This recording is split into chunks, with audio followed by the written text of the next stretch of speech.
Assalamualaikum and members of the board and my PLC colleagues.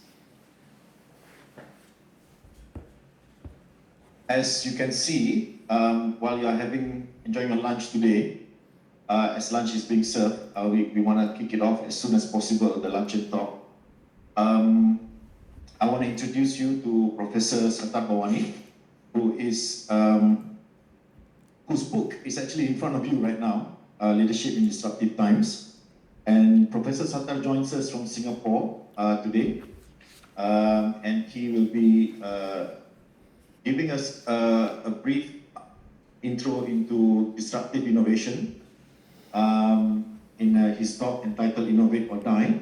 Professor Sattar, as you can see here, is the author of Leadership in Disruptive Times, the book that's in front of you. He's the CEO of Disruptive Leadership Institute, DLI, and Center for Executive Education, CEE. He's also a professor of practice for disruptive leadership in IPE Management School in Paris. So I don't want to take too much time because we do want to complete this by 2 o'clock today. And we want to also leave room for questions. So Professor Sattar, may I invite you for your presentation. Thank you. Thank you, Dr. Shariman.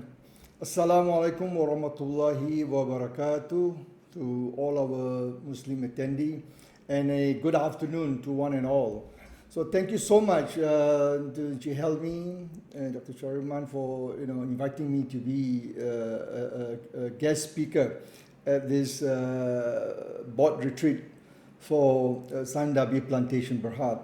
So as Shariman has just introduced me, and also the title of today's session is on Innovate or Die. There's a lot of material because now we're thinking about giving you a little bit more. You can reflect at your own pleasure, but I will be focusing on some of the key issues. So you can ask me a question at any time if you feel, or we can reserve towards the end. I'm fine either way. Okay, can I have the next slide, please? So I will not go into this. I think Shariman has introduced me. Just to let you know, before this book that you have in front of you, there was can we mute everyone, please? Can we mute everyone, please? Can we mute all the attendee? Yeah.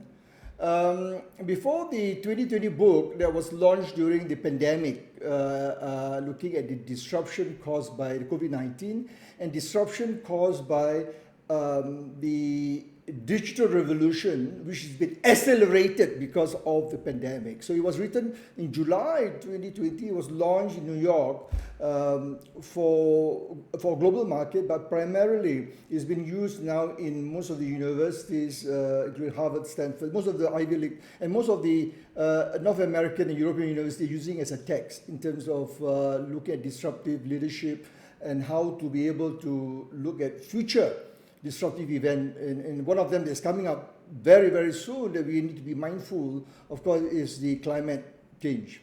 And before that, in 2019, so looking at innovation, looking at disruptive innovation, looking at digital transformation for Industry 4.0, or in Malaysia, it's called IR 4.0. In 2016 to 2019, I did a research on what are the leadership competency that's required to drive success. And that's where the book called the Transforming the Next Generation of Leaders. How do you prepare the next C-suite leaders, high potential, and future CEO to lead the transformation of organization in Industry 4.0? So there are two books, they are interrelated, but the latest one that you have cover a lot of research that has been covered in the 2019. Yeah. Can I have the next slide, please? Before I show you a video, a very interesting video about the topic of disruptive innovation, let me just share with you just quick introduction on the topic or the theme of today's presentation is about innovate or die. The term innovate or die was made famous by Peter Drucker, the father of management, who was from Claremont School of Management in California. Peter Drucker, of course, has died. He's a father of modern management, and he used the term to illustrate the survival of organization has to depend on the ability, the organization to reinvent itself. And how do you embrace new technology, disruptive technology, or to be sustained innovation, which I'll talk about it later after the video. But before Peter Drucker and I will explain again, in 1934, a gentleman, an Austrian economist who went to Harvard called Joseph Schumpeter, and it's in my book, page 3, you can look it up later, started talking about innovation. He is really the father of innovation. He talked about that and talk about creative disruption. And today, companies have to work very hard to stay relevant. And later, I will show you some company, very famous, well-known brand, is no longer in existence because of sheer arrogance or sheer ignorance or failure to recognize in two things. One, failure to recognize the future technology, the disruptive technology, or worse, failure to acknowledge the change in customer preferences, change in customer demand, or lack of what I call the customer centricity culture. So in an innovation-driven organization, number one rule, always remember, put people before your process and technology. People is number one. And make sure your people understand the customer. And if your customer is not able, if you're not able to provide that solution, the value added solution, or the value creation part of your strategy, you're doomed to fail, and because you're going to find new, younger, emergent competitors. So that's basically the essence of the theme of Innovate and Die. And you need to take risks. And this is where later I will tell you why Kodak failed. Kodak failed to take the risk when the digital photography was introduced by Kodak in 1973. 1973. Because of complacency, because they were the market leader for the film industry, and they feel there's no need to reinvent themselves. The rest is history. The rest is history, and I'll talk more about some examples. About Nokia, my client for 4 years, when I was in Finland, India, was a consultant to Nokia. I will talk about how they failed to take the risk again. And this is where today we can learn from some of the best company, the mistakes they did. With that note, let me now show you a very short video about the topic of your retreat. It's called the Innovating for Sustainability. This is a video that was produced by the economists in the UK together with Ernst & Young, which talks about why board and senior leadership has to understand that the time is now. You have to innovate and you have to create the opportunity and to defend, and even to the extent you need to cannibalize your own product and solution. Now is the time. We are living in the world of the VUCA. Volatility, uncertainty, complexity, ambiguity, and the VUCA is amplified because of the pandemic. There are many companies are struggling. There are hundreds and thousands of companies have closed. So there are only very few are able to survive and thrive because they understand the importance of innovation. So let's watch this 6-minute video.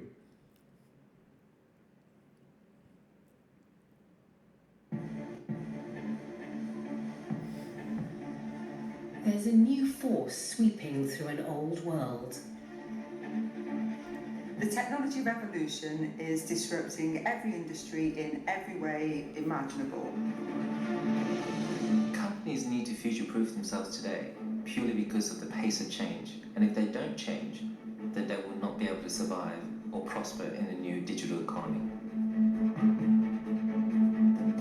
And so consequently, the challenge there really is to ask oneself questions without necessarily knowing the answer. Today, every established business is searching for a way to navigate an uncertain future.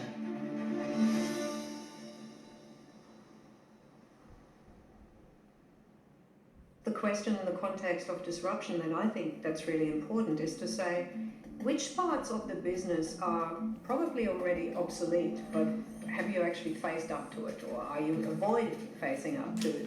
the fact that that part of the business is disrupted and obsolete. The music industry has faced 2 decades of disruption. Digital technology has reduced the revenue of music labels. Sony Music realized they couldn't rely on old solutions. I think we've had to recognize that to get to progress and to get to continue to have a place in the ecosystem of music going forward, and to be able to continue doing what we do, we've needed to take a good long hard look at ourselves and kind of evolve. Change is now happening at such rapid speed that really coming to terms with this is almost a daily exercise of understanding what the new technologies are that are now available to one's industry. For some, the answer is to co-opt potential competition. The 3 major labels own nearly 20% of streaming service Spotify. But the digital age often demands more creative responses to increasingly unlikely sources of disruption. I have 1.8 million on Twitter, 1.5 million on Facebook, 1.2 million on Instagram. 18-year-old musician 𝐃𝐚𝐫𝐴𝐷𝐸's meteoric rise thanks to social media reflects the latest threat to music labels. The fans have just really, they're more powerful than most any bit of promotion that you can buy. Established industries have had to adapt quickly to a situation where they no longer hold all the cards. Social media stars like 𝐁𝐞𝐫 can strike better deals with music labels. Don't think a business can protect itself from the convergence that's happening. It's happening. You don't actually know where your next competitor is coming from. What businesses can do, though, is start to really invest in the future. When tech companies like Google started developing driverless cars, Ford responded by making their own. It's really important for us to look at societal trends, because it's about having one foot in today, but also one foot in tomorrow, and understanding what is that world going to look like 5, 10, 15 years from now. We're looking at some of these new enabling technologies. There's a huge opportunity. So things that we're seeing around mobility, around connectivity or vehicles as they become part of the Internet of Things, we want to collaborate with that community, but importantly, we want to be viewed as part of the community and not just some transactional partner that flies in and buys a technology or something like that. For incumbent players in a particular industry, whether that's automotive or whether it's in life science or whether it's in energy companies, it's a really tough ask at the moment. You have to continue to build your existing revenue streams in your traditional heartland of revenue. And what I'm finding companies do are actually taking a separate company and setting that up in order to allow that to flourish with greater freedoms to create the revenue streams of the future. E.ON has taken a very brave step. We broke the company, I would say, in 2. All the commodity businesses, the traditional fossil power plants, all those businesses, we spin off into a company called Uniper, and we are remaining with renewables. It's very important for our companies to really recognize and understand where they are at in terms of their skill sets and in their capabilities in order to effectively invest and build in the future. Oil and gas giant Statoil are using past expertise to help secure their place in the growing renewable energy industry. It's always exciting.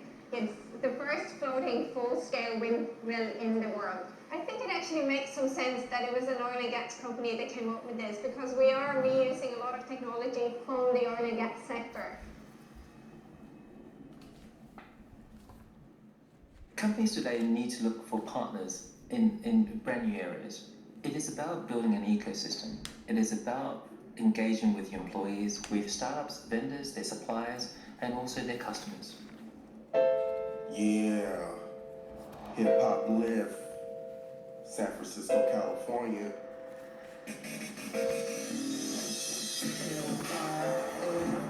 In the car industry, US giant General Motors invested $500 million in 4-year-old ride-hailing startup Lyft.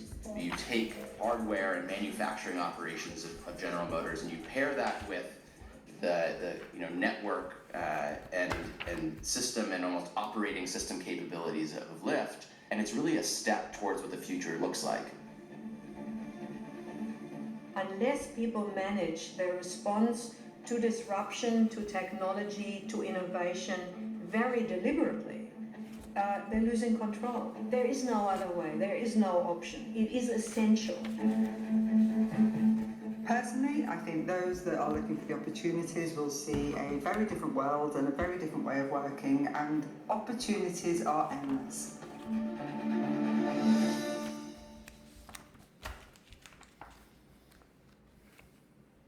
Okay. Thank you. Can I have the slide back, please? Okay, thank you so much. So, you know, the video just gives you a snapshot of what it takes to succeed and what we need to do as an organization to be able to disrupt everything that we do in terms of your processes, in terms of your technology, in terms of your ability to deliver value to your customer, disrupt your business model, processes, the people that you hire, the talent that you need. Everything has to be disrupted, even to the extent you need to question your values that you are talking about corporate values that you're currently ascribing to, whether there is a need to be able to re-examine and revise. So there are many things that you need to do in today's disruptive world. Of course, if you look again, the next slide, please. And I must admit that I have the privilege of working with many companies, because being part of a global organizations like, for example, EDA, Executive Development Associates in the US. I sit on the board of several companies in US and consulting company. And one of the things that I learned, of course, the US is always at the forefront in terms of a lot of innovative. And the Japanese used to be, and I'll talk about some of the challenges the Japanese companies are facing, but we can learn a lot from the American and, of course, the European. And of course, there are some Australian companies coming up with a lot of disruptive technology, but they're not marketable, they're not known. But there's one company that I would encourage you all to read the book, CEO, that I find, you will, by the way, Satya Nadella is the third CEO of Microsoft, who took over from Steve Ballmer, and Steve Ballmer took over from Bill Gates. But Satya Nadella is an insider, been there for more than 25 years before he became CEO. But he is a revolutionary CEO who understands two things. One, he understands the customer better than anybody else, even better than Steve Ballmer or even Bill Gates, who's more of the technology. Bill Gates is more of the visionary technologies, whereas Ballmer is more of the sales commercial, whereas Nadella is a combination of both. He understands, and he's a people person who has demonstrated empathetic listening, someone who truly understands the customer, who spent much of his time talking to the customers and partners of what it takes to bring Microsoft to where it is today. And Microsoft is now one of the most highly valued company. And he wrote a book called the Hit Refresh. It's a great book. Those of you who want to read about Microsoft, how the innovation culture, how the disruptive innovation, and of course, Microsoft digital transformation journey. And what he says in the book is very interesting. He said, ours is not an industry that respects tradition. Of course, he's hitting back like IBM and many other companies, but he's trying to say, we only in our industry respect innovation because that's what the customers demand. That's what the customers expect. But if you are not able to demonstrate, you're not able to continuously reassess, reinvent yourself, you're doomed to fail. And that culture starts from the top, right from the CEO. Of course, the board, Bill Gates, chaired the board, and from the board endorsement, board support that he got, and he was personally picked by Bill Gates, although his predecessor Steve Ballmer, of course, endorsed it, but Bill Gates personally, and he worked with both of them very closely, and Bill Gates still works at Redmond, Washington, from time to time to give him guidance as his mentor. Now, and by the way, on page chapter 7 of my book that you have right in front of you, on page 147, 150, read the book, read that case study about him and how he transformed Microsoft. And because of the his empathetic, deep empathy that he has, because of his personal tragedy of his son, Zain, and you read about that and how, how he developed more empathy. Empathy is important as a leader when you innovation, when you do design thinking to create ideation and so forth, when you spend time with customers, so the empathy is very important. Okay, the next slide, please. Now, let me ask you now, all of you, okay, now looking at this brand, what is the common? You have Motorola, Xerox, BlackBerry, Toshiba, Blockbuster. This one slide, when I teach the MBA in Disruptive Leadership in Paris, is a virtual program because of pandemic. Otherwise, I'll be in Paris or London, where our campus is.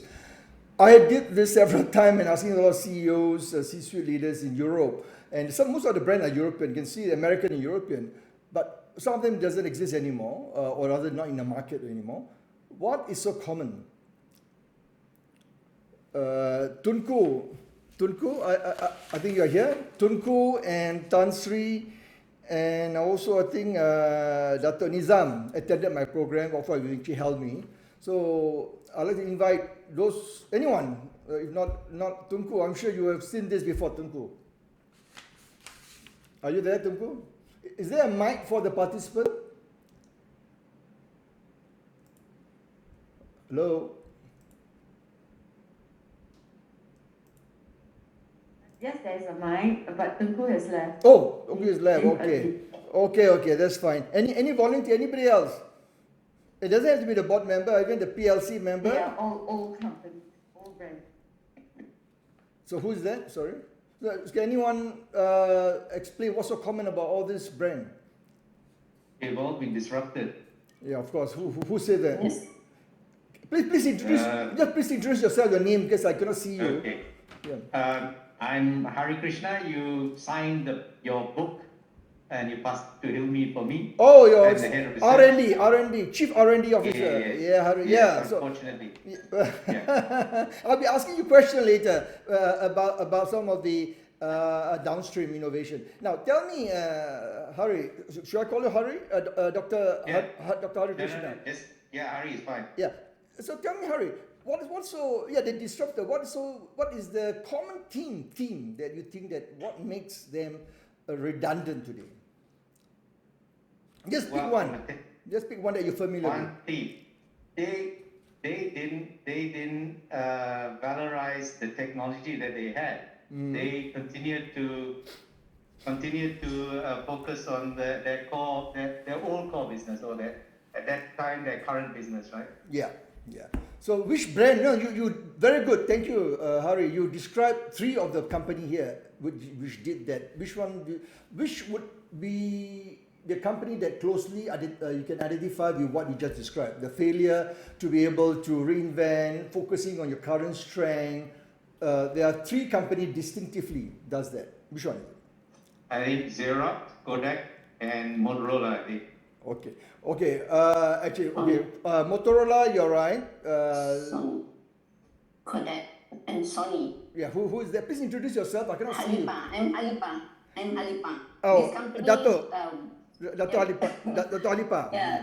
Yeah. They don't keep themselves up to date with the technology. Correct. They keep on doing what they think they were good at. Correct. So they don't know what customer want, and they don't keep to the current trend.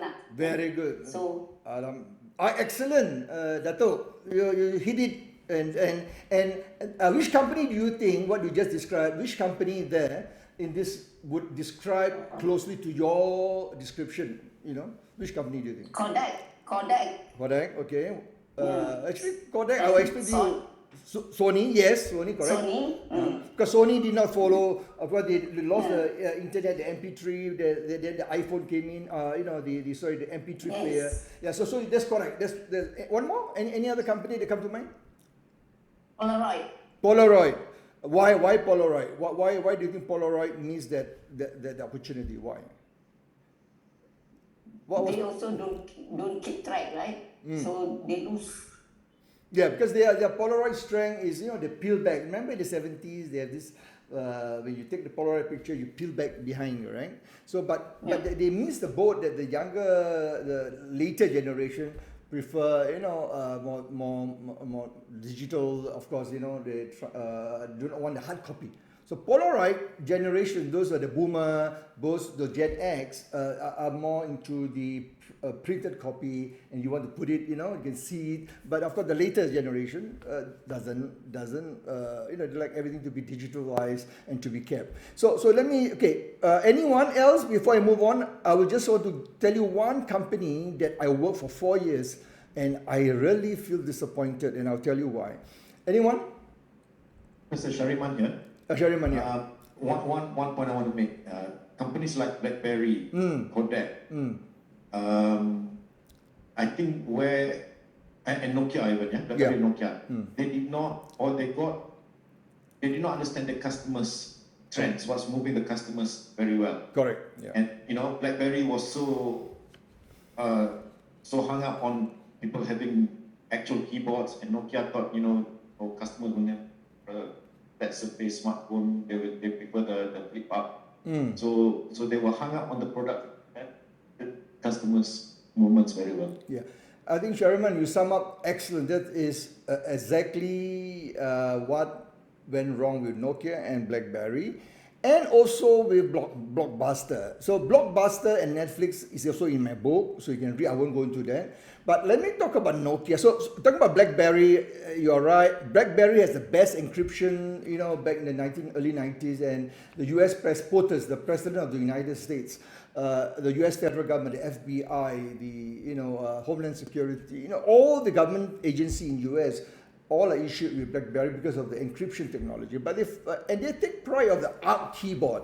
But when Steve Jobs launched the iPhone, where with the virtual keyboard, they are absolutely, I would say trash.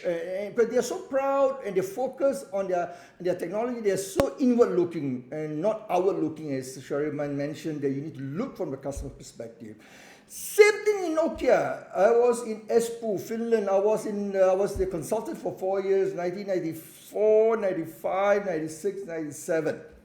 I was assigned to India to transform the leadership, the whole of India. They have huge operation. And Nokia has two set of company. One is called the NTC, the Nokia Telecom company, which makes the base station where you transmit all that's the bulk of the business. And the other one is called the Nokia NNP, Nokia mobile phone. It's a smaller, people think it's a very small business compared to the base station.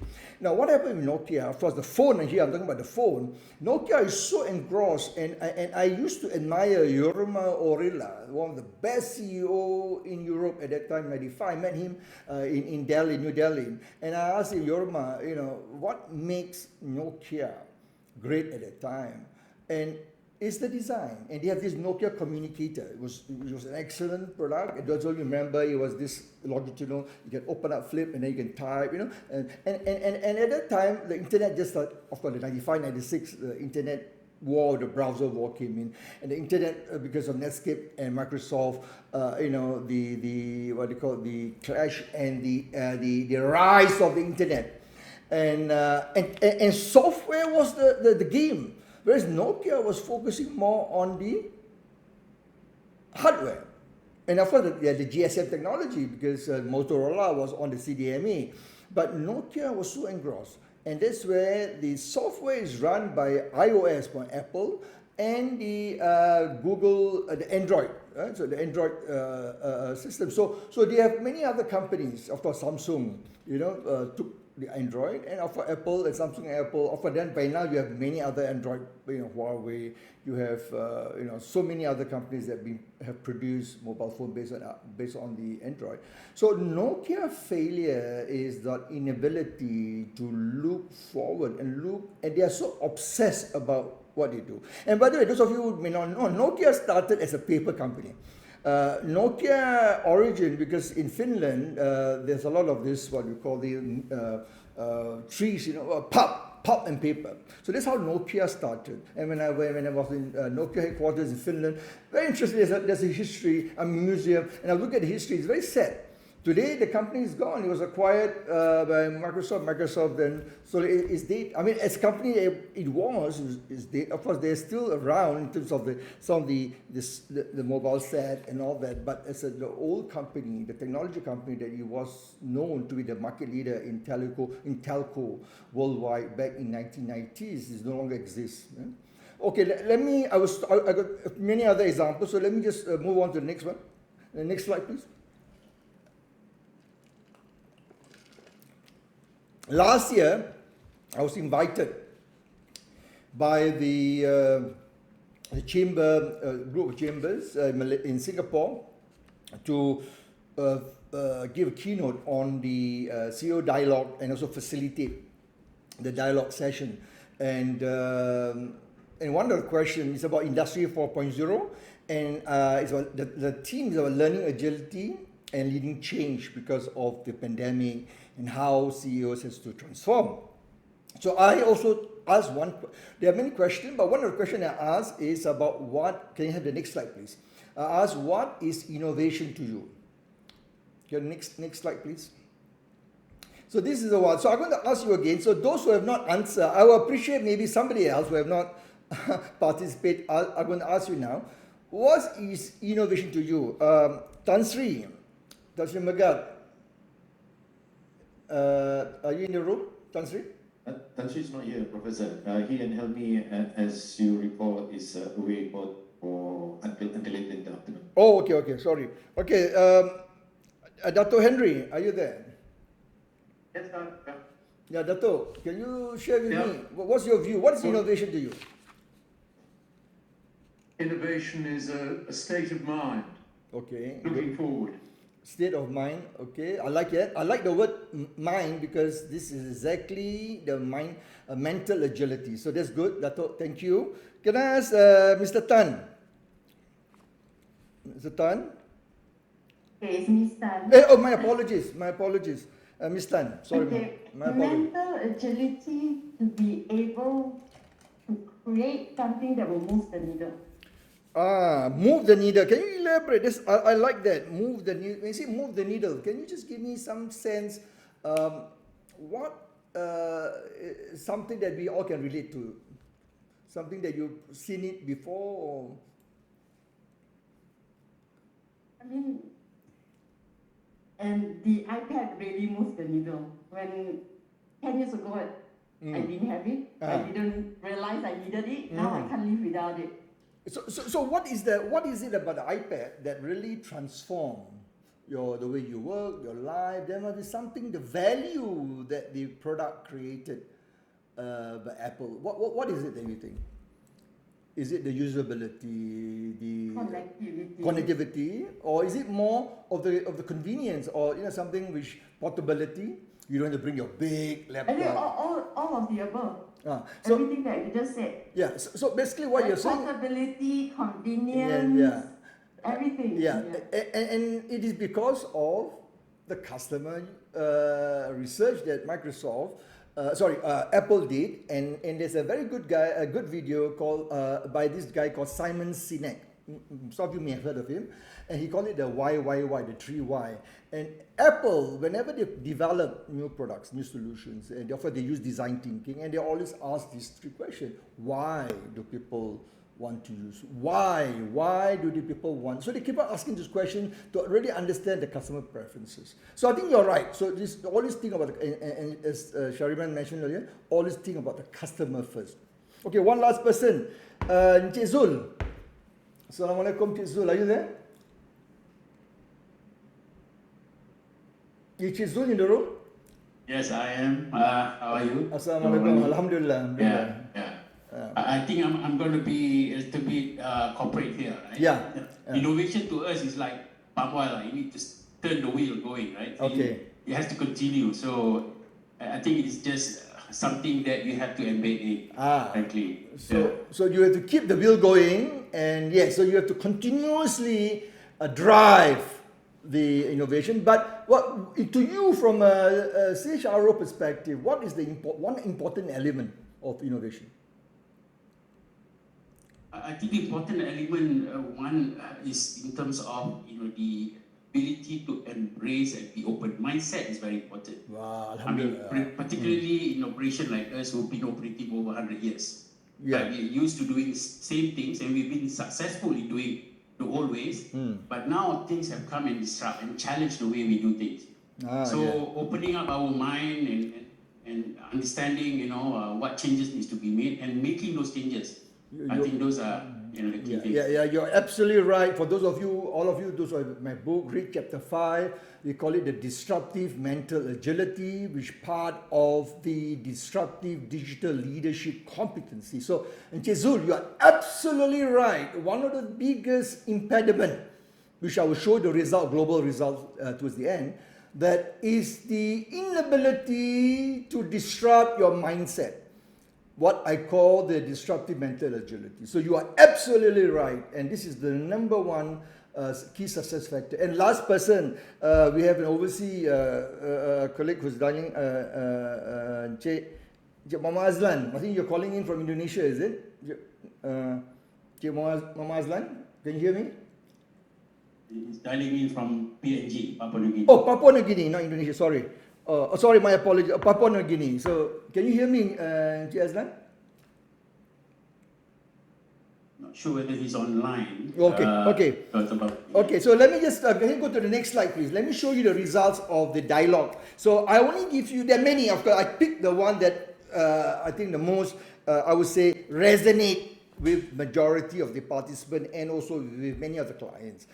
Number one, the common theme that I hear from CEOs worldwide when I facilitate sessions, when I do training, masterclass at the board, at C-suite, at leadership, you know, I run program from the board right up to the mid-level manager, of course with different outcome. One of the things that I always hear, these are the 5 common. Can we whoever is controlling the Zoom, can you mute everybody when I'm speaking, please? Thank you. So number one is the turning idea into solution from a customer's perspective. So this is where I think Shariman mentioned, and also I think Dato Halipa mentioned, you know, we need to remember, it doesn't matter what you think. That's what happened to Nokia, and this is what happened to Kodak. They think about internal. It should be the outside in, not inside out. So it must be from outside-in perspective. What value are you providing for the customer? So the idea must add value. The ideation stage is very important, because otherwise, when you go to commercialization, it's due to fail. Then the other one is innovation, is applied creativity. How do you generate novel, useful ideas? Is where you use design thinking, ideation. You hackathon, you do what they call brainstorming and all that. So, but you must be able to implement it. It's no use having a great idea, but it's not able to be implemented and commercialized. It's not going to bring you the success that you want. For the third one is what we talk about, staying relevant. This is where Microsoft, this is where Boeing, Procter & Gamble. Procter & Gamble is my client worldwide and in the US, and I'll give some examples. PepsiCo, we look at some of the BP, British Petroleum, you know, Shell. They are very into new technology, keeping relevant, looking at new emerging technology, even in the green renewable energy. So they are continuously to look at what is the future generation. And for number 4 is about changing the value to customers. So it's about customers, stakeholders, shareholders, and lastly, of course, is how you implement. So it's about execution. And the strategies, it's all about execution of the strategy. You can have a great, in 1995, I was invited to speak at a conference in the US, and one of the questions that I was asked is, when I was teaching strategy for many years, and adjunct, I was a professor and adjunct lecturer for many years. One lesson I learned from Michael Porter, those of you who know Michael Porter from Harvard, you talk about the 5 forces, the competitive advantage, and so forth. All these things are excellent tools for analysis, for planning, but let me tell you, 95% of success is due to execution. That's where the book called Execution by Ram Charan and Larry Bossidy. Ram Charan is on my board in the US, board advisor.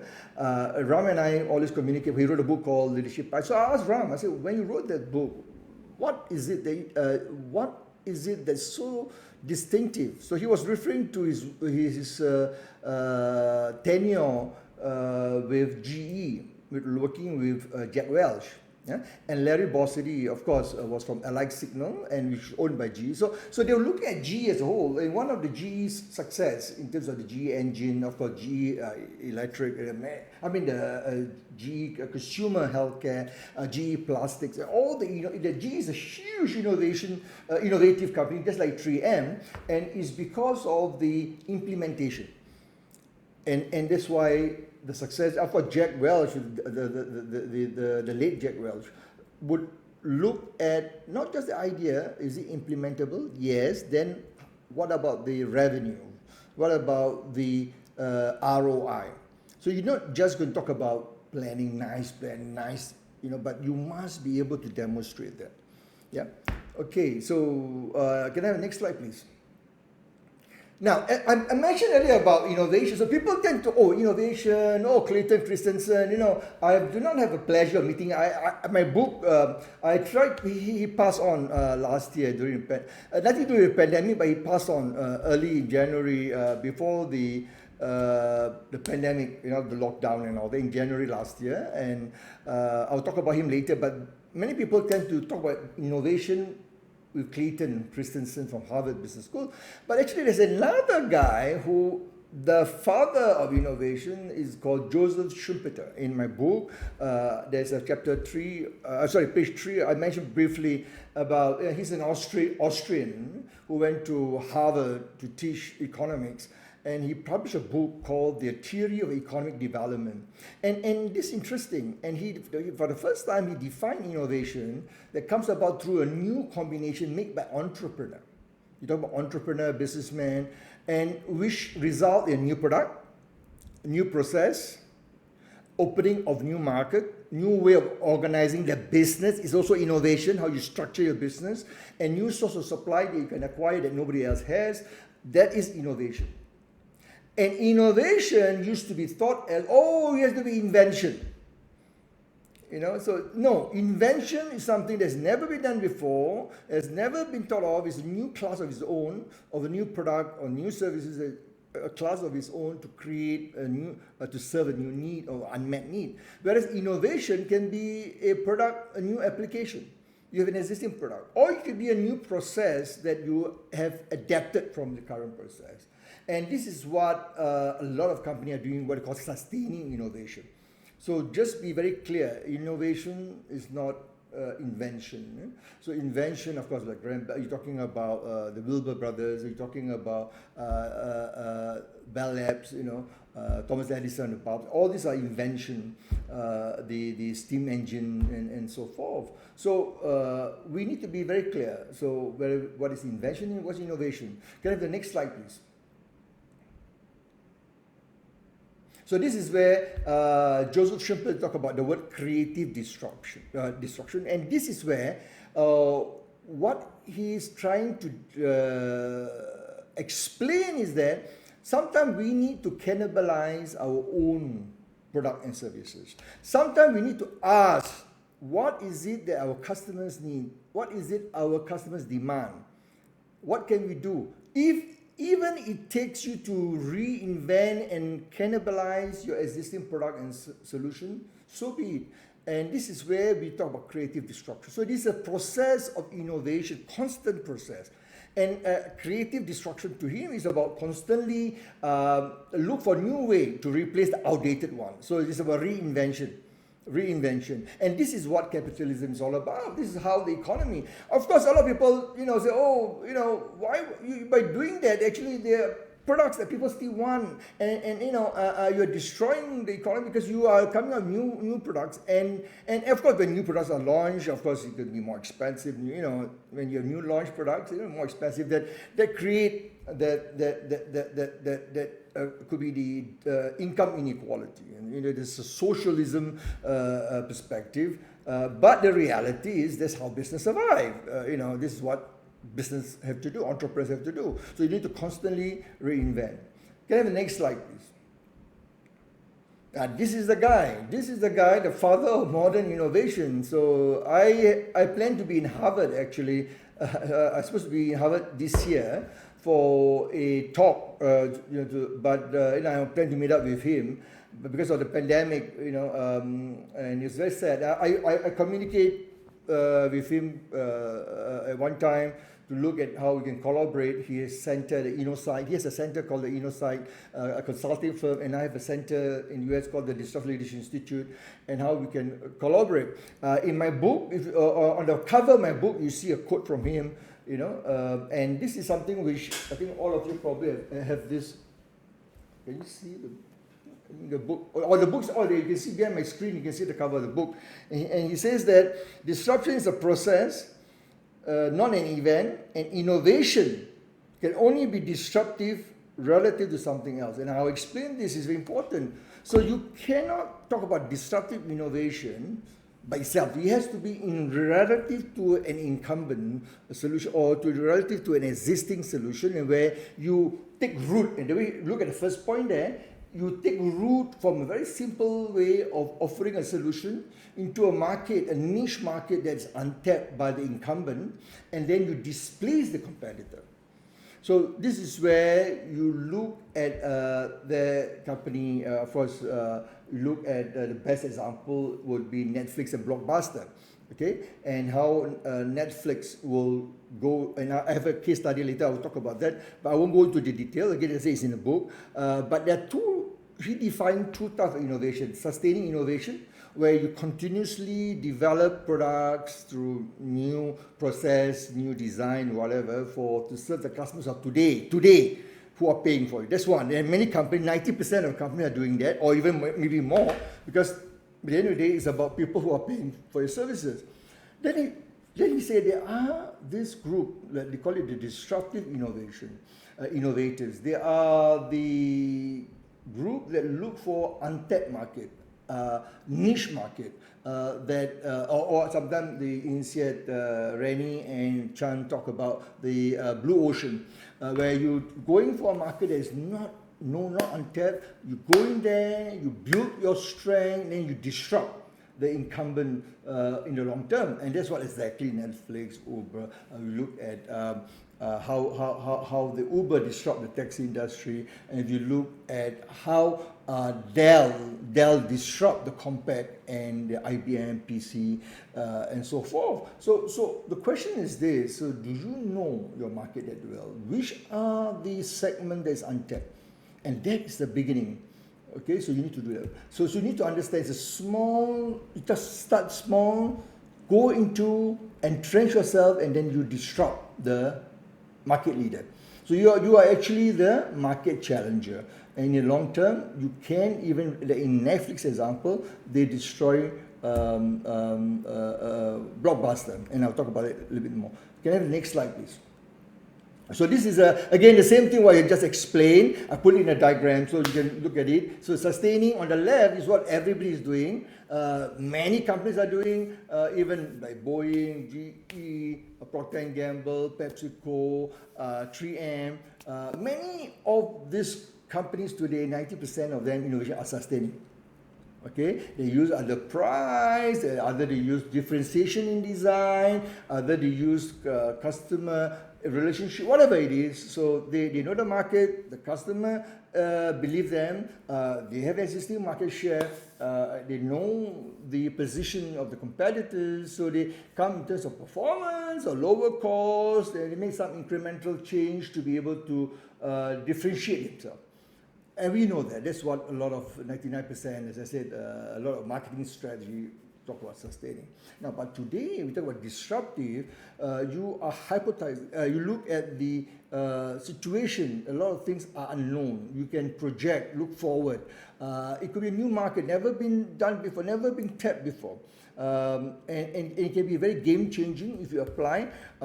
For example, I just give an example, like for example, in the upstream, when you're talking about the plantation and the meals, and I know that for Samdabi, you may already have the SD2 system, or you have the UAV, unmanned vehicle, and or you have I think you have this called the power exoskeleton. So those are your innovation, which I think is good.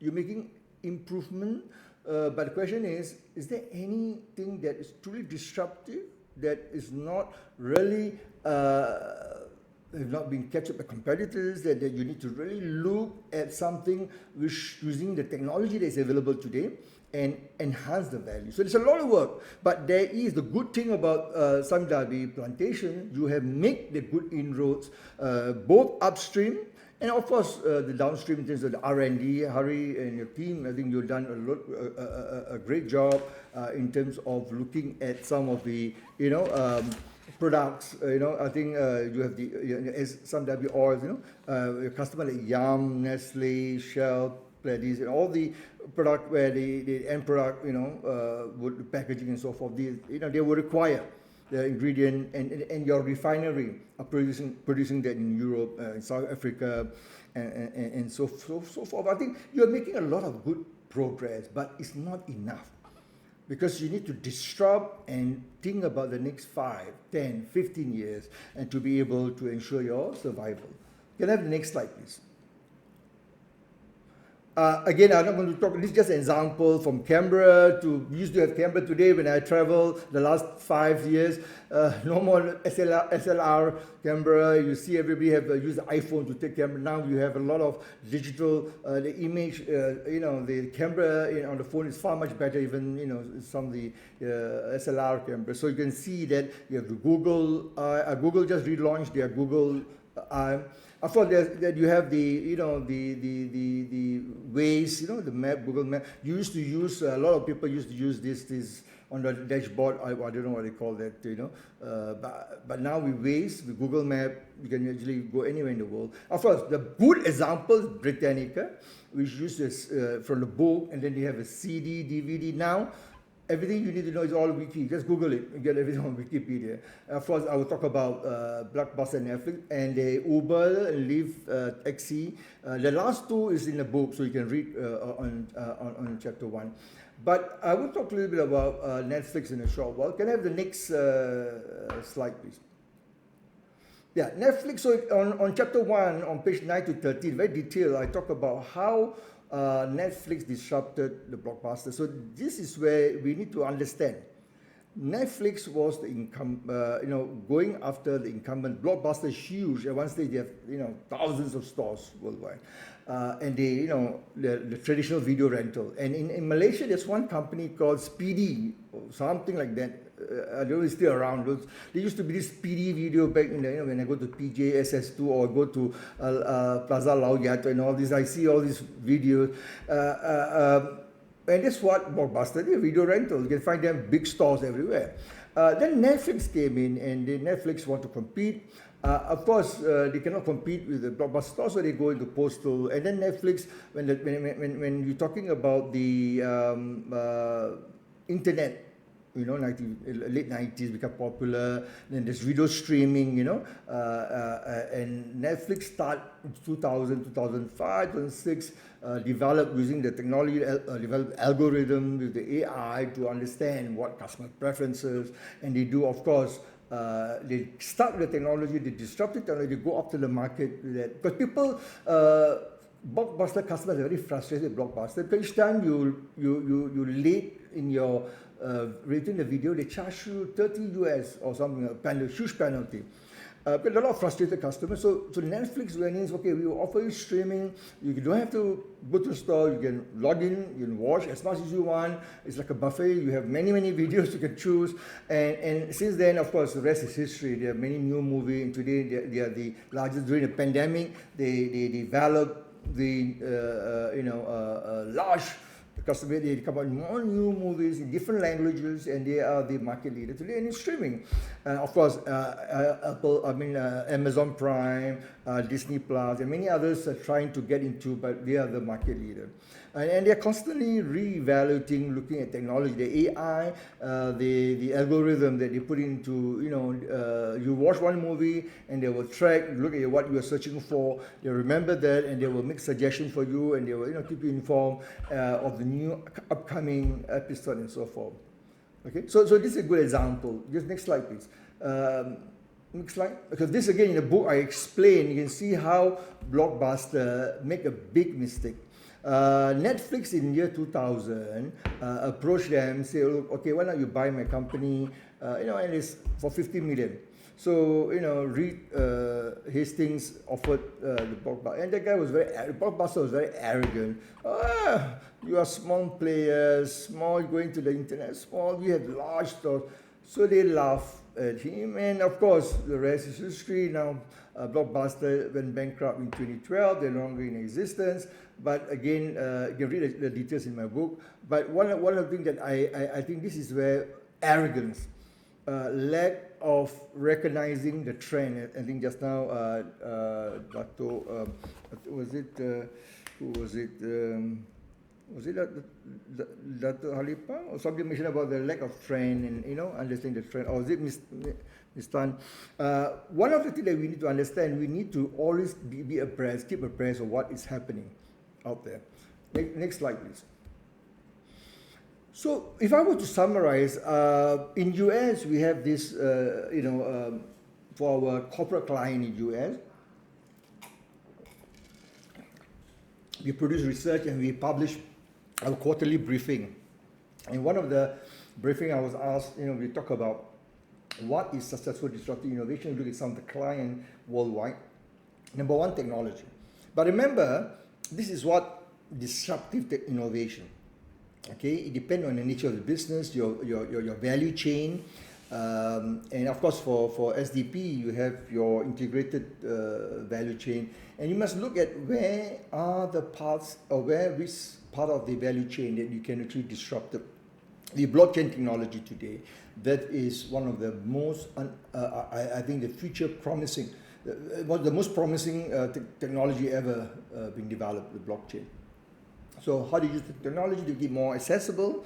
Mostly for consumer goods, they've used this model, innovative business model, like what Amazon did very, very well, the business model and how they work with partners, and Alibaba follow similar Amazon. And of course, those most of the platform companies we use between C2C, and how do you connect customers, consumer, and you need to develop a network of suppliers, partners, distributor, and this is the key here is, if you listen to the EY video earlier, it says that sometimes you may have to work with competitors, and because sometimes you cannot go it alone, the risk is too high, and sometimes you need to transform the industry, and that's why we need to look at how technology, and you use, and sometimes you need to share the technology, you need to jointly do research, and to disrupt. That's what happened in the example of Pfizer-BioNTech when come up with the vaccine, Oxford, AstraZeneca, they do that again. It's about trying to create that leverage on each other's strength.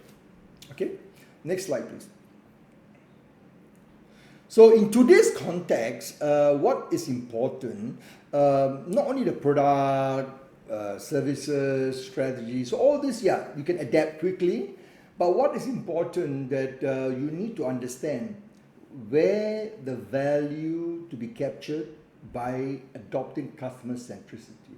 So you need to understand, to capture the value, the profits. So what is it that the customer wants?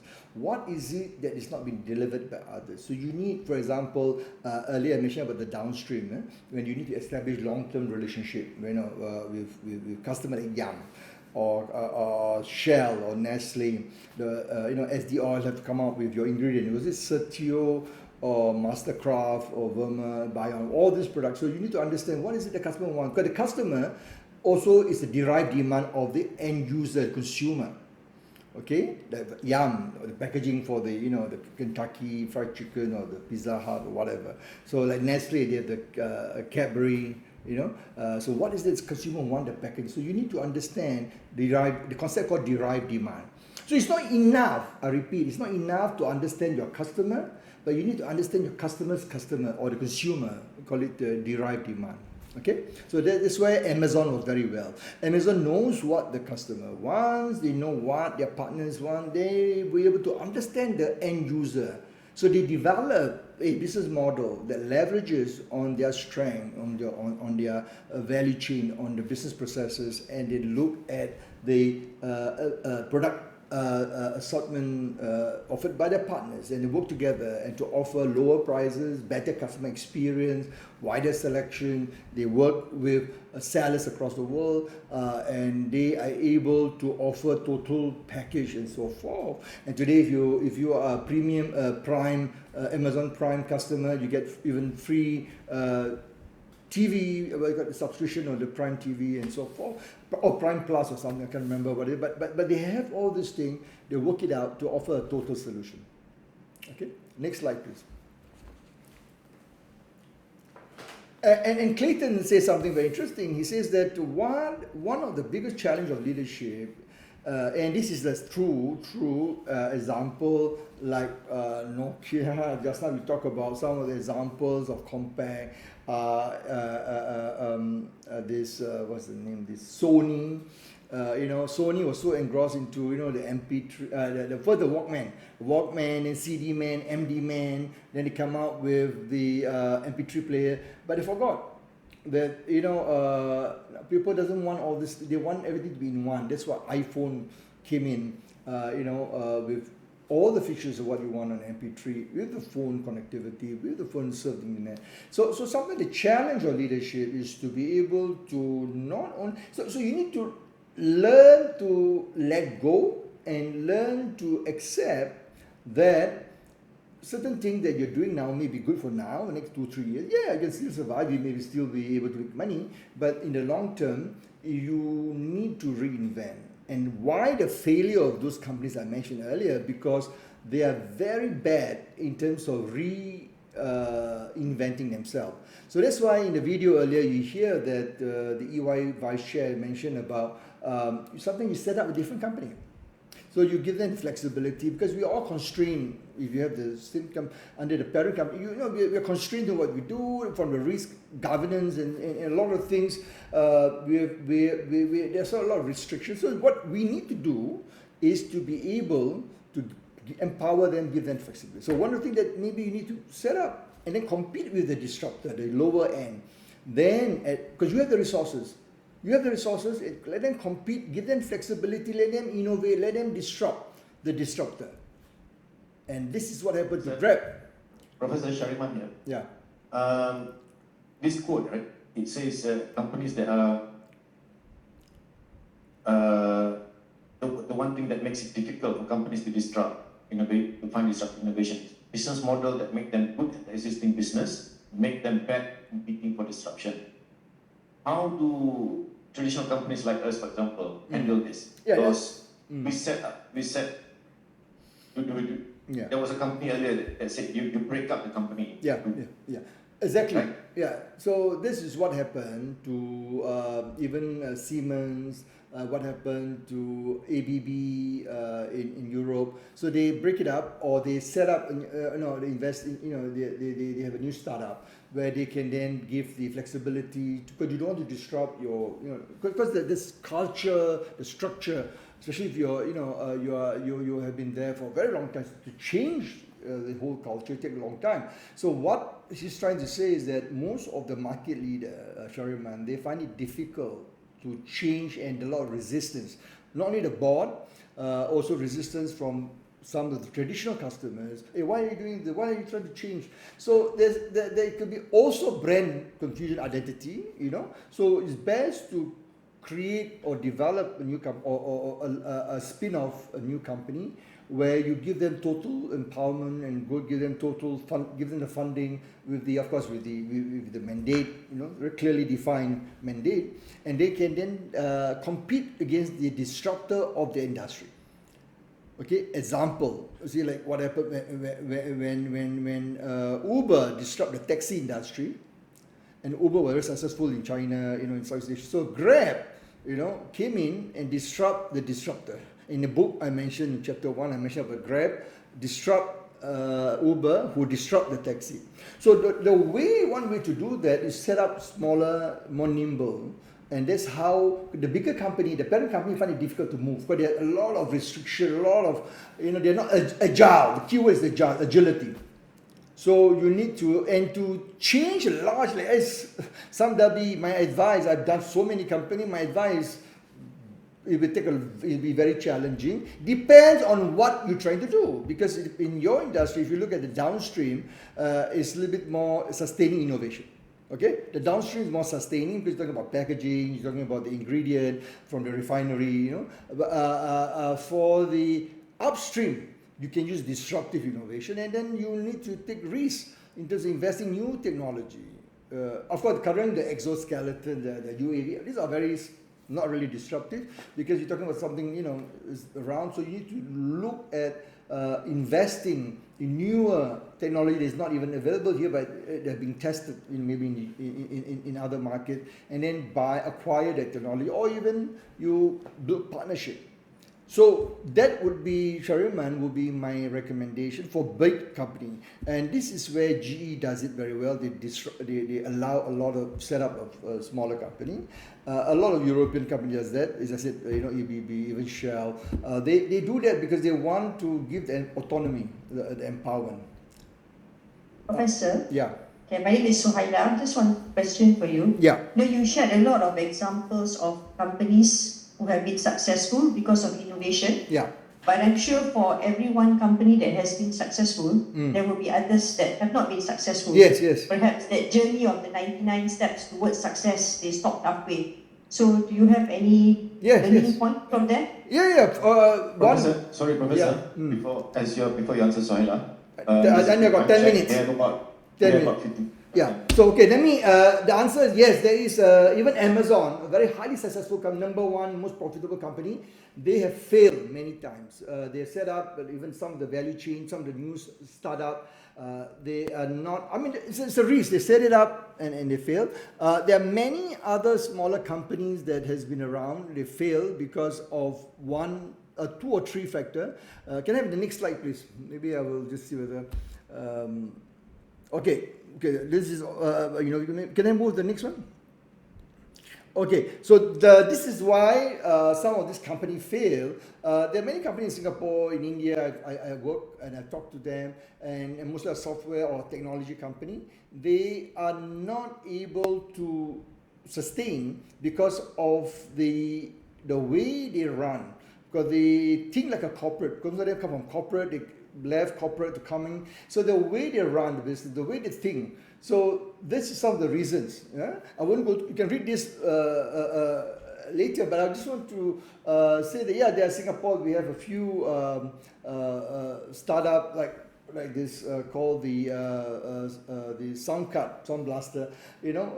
And first 3-5 years was very successful. Then go bust. There are other companies that try. But they are all at the the initial phase, we're raising the funding, and because it's not sustainable, the idea.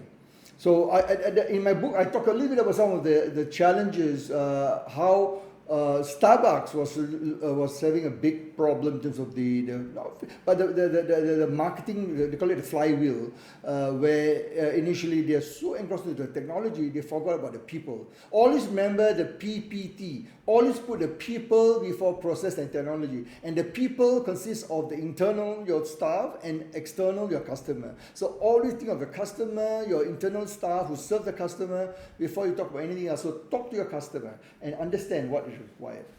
Okay, can you have the next slide, please? Okay, again, very quickly, I will 10 minutes. So if you don't innovate, if you don't come up, and I think the good thing about Sam Darby and your sustainability journey from 1985 when you introduced zero burning, and then you became the largest CSPO globally, and of course then you have RAC, And you know, you have RSPO certification, and you know, today you have 100% RSPO certified low carbon. So you've done great job of sustainability. But remember, this is an ongoing. Otherwise, like what happened in Indonesia, some of the big brands like Nestle, PepsiCo, they decide not to source palm oil from Indonesia. So you don't want to be, you know, for Indo food. They are not that progressive. They're not innovating to find new ways to meet the customer demand. So don't be like them. And I have confidence that SDP is on the right track. With Shariman heading up, you know, the innovation and strategy, and with the whole team, with the board behind me, and I think you have a good opportunity. You sustain from 1985 to now. You make a lot of progress. The question is, how do you continue the sustainability movement? Okay, can I have the next slide, please? Now, why innovation is important? Again, I don't have time to dialogue. Normally, this slide is usually meant for 2 hours, but we cut that slightly. So let me share with you the CEO dialogue that I had. Some of the answers. Can the next slide, please? Some of the answers. This is a global survey. Now look at the green is a response in Malaysia where Tan Sri, 𝐏𝐥𝐚𝐬𝐿𝐵, Tunku Alizakri, who is not there also, and Dr. Nizam all attended my session at the Asia School of Business in June. And then the green, the blue is a global best practice. So I will leave it to, of course, Shariman will probably talk about this in the morning. Well, what I want to highlight, you look at the score, it's quite similar, except one thing very interesting, look at the lack of business case. In US and anywhere in the world, number one, besides of course the talent, the culture, is you must have a business case to convince the board. Whereas Malaysia, when I was asking the participants, all the CEOs who attended, the directors who attended the program in June, and to them, well, we trust the CEO. Okay, the business case is not as important compared to the CEO buying or the structure, for example. But the structure is not as important because structure follows the strategy. So that's why structure number 7 globally. So number 1 and number 2 are quite equal. Interestingly, I'm very happy that in Malaysia, people are thinking the right way. But later down, you see that, looking at the board, equally 5-5, so lack of boards buying. And why the lack of board buying worldwide is because of the lack of business case to be able to prove. Again, Shariman has this, we can dialogue the next 2 days when you're around. We can talk about, or you can engage me through email. We can have a chat on this. Next one. Next slide, please. So, but how to be successful? How to be innovative leader? Again, let me show you the results of the survey we did in Malaysia and globally. Can you, next slide, please? So you look here, and this again in the book on chapter 5 and chapter 6, you have this all we call the disruptive leadership competency. And you look at, interestingly, the green again in Malaysia by Asia School of Business. You look at the blue. Now, a lot of people think resilience. This is a common, but not only in Malaysia. Everywhere I go, when in Africa, South Africa, Moscow, when I do facilitation, in Paris, in Beijing, or in Seoul, Tokyo, always they talk about RF 4.0, resilient adaptability. That is misconception. The number 1 skill a leader must have, as some of you mentioned earlier in the talk, is about mindset, critical thinking, and the word the term they are using in the book called cognitive readiness. Cognitive readiness. Turn to chapter 6 of the book. You have a huge description about using critical thinking, about using your mental agility, about using your emotional social resilience, about connecting the dots, using mindfulness. So think outside. It's not enough just to think outside the box. That's creative thinking. Critical thinking is how you discern information. How do you know the information is relevant? How do you combine intuition with data? Because not only the data intelligence, the data insights, but you need to use your mind to make a decision. You cannot rely just on data. You cannot rely just on what the consultant telling you, but you need to decide on your own. Okay, again, I want to highlight that critical thinking is number one, the most important. And second is entrepreneurial. So when you hire people, make sure you hire people with the right skill set, the entrepreneur, or we call it intrapreneurial skill. So don't hire, and sometimes you need to examine your leadership team, your whole staff. Some of the staff, I'm working with a client in Malaysia right now where I'm advocating to the board, 30% of the staff are not relevant for the future. Question is, what are you going to do? Now, that is a different organizational transformation because and these people have been there for 40, 50 years. I mean, the culture, they're going to be there for a long time. Some of them are dead wood. So how do you use organizational justice and procedural justice to be fair to them? How do you take care of them of the years of service? But they are no longer relevant for the future. So you need to understand the skill sets is different. Next one, please. Next slide. Okay, this is again in the book. I won't talk about chapter 6. You can read these. These are the skill set, the survey just now that you saw the survey based on this skill set. Okay, so this will be found in chapter 6, page 105 to 116. Okay, so I won't go into that. You can see Microsoft is there, Alibaba, Howard Schultz from Starbucks. It's all the case study in the book. Okay, so you can go to chapter 6, 105 to 116. Next slide, please.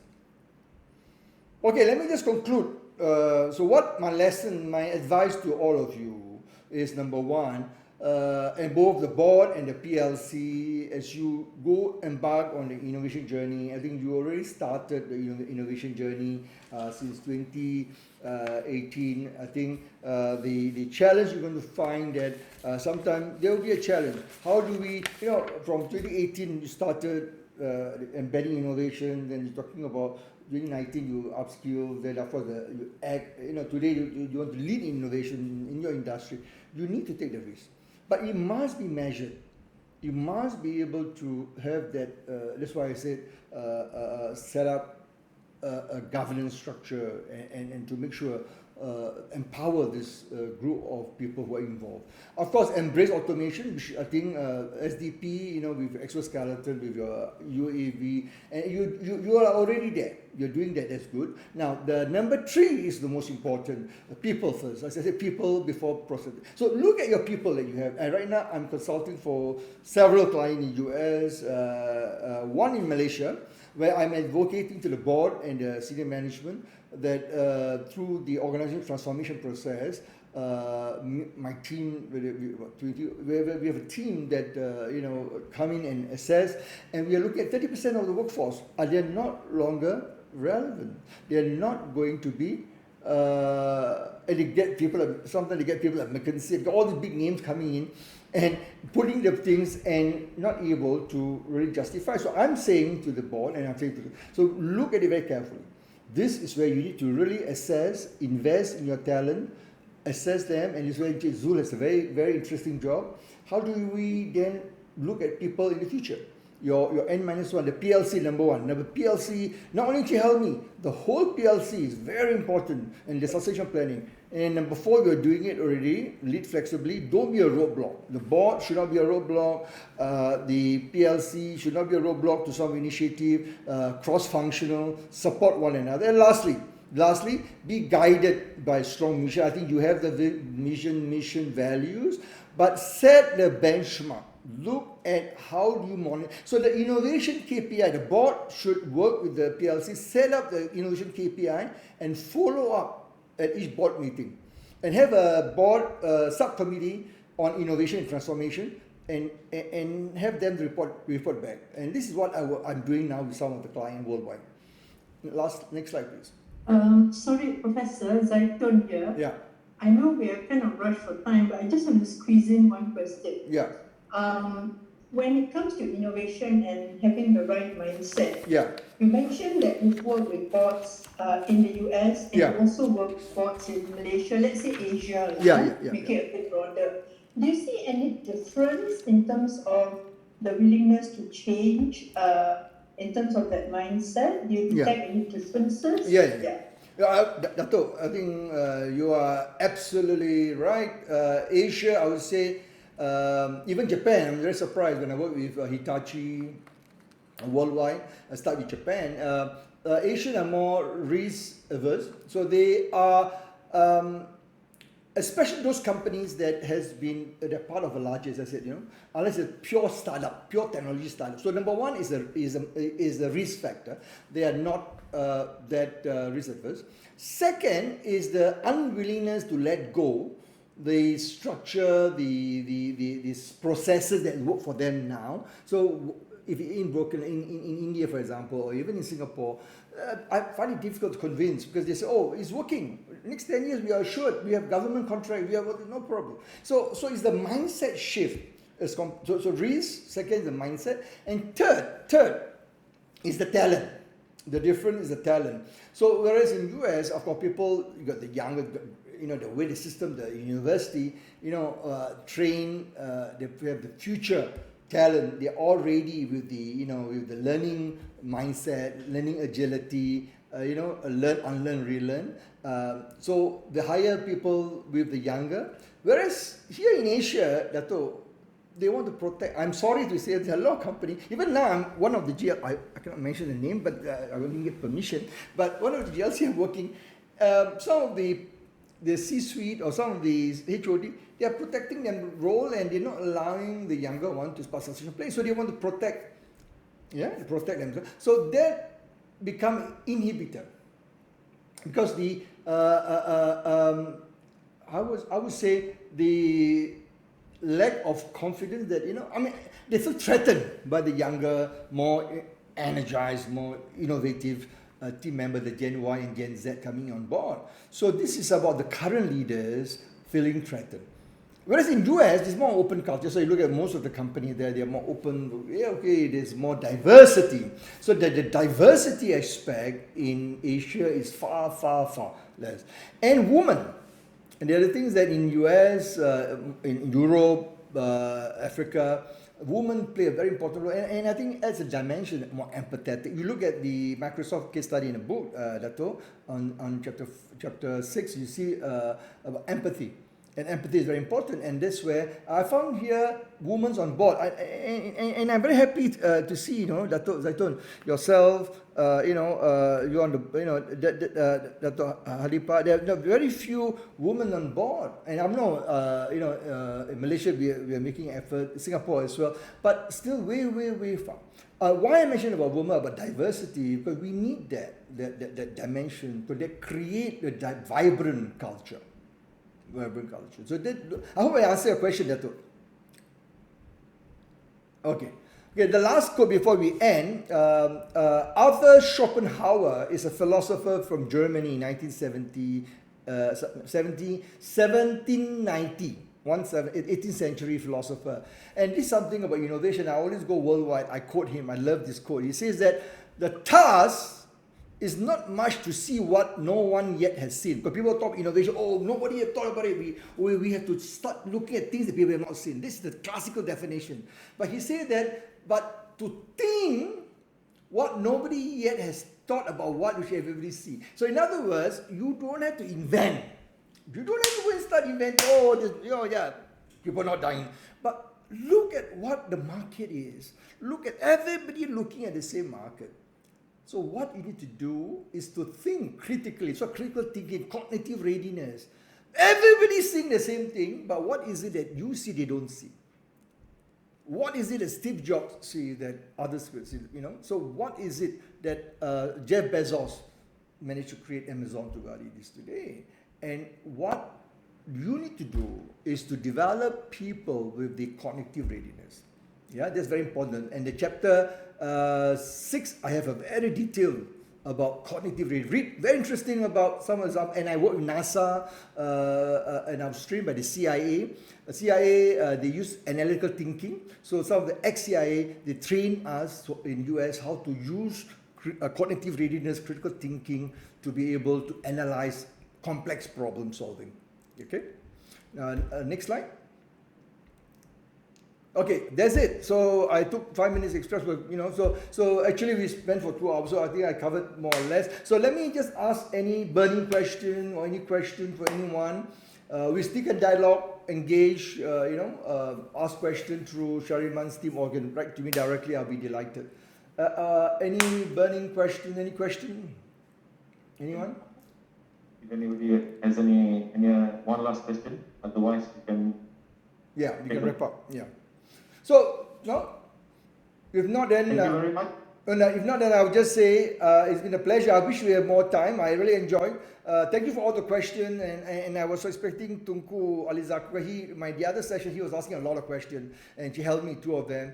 And Tan Sri, on the first day, not, but the second day, he asked questions. He was on the first. I think first day was on the jab. So I was hoping that I could engage them today. But nevertheless, thank you to Dr. Halipa, Dr. Zaitun, Ms. Tan.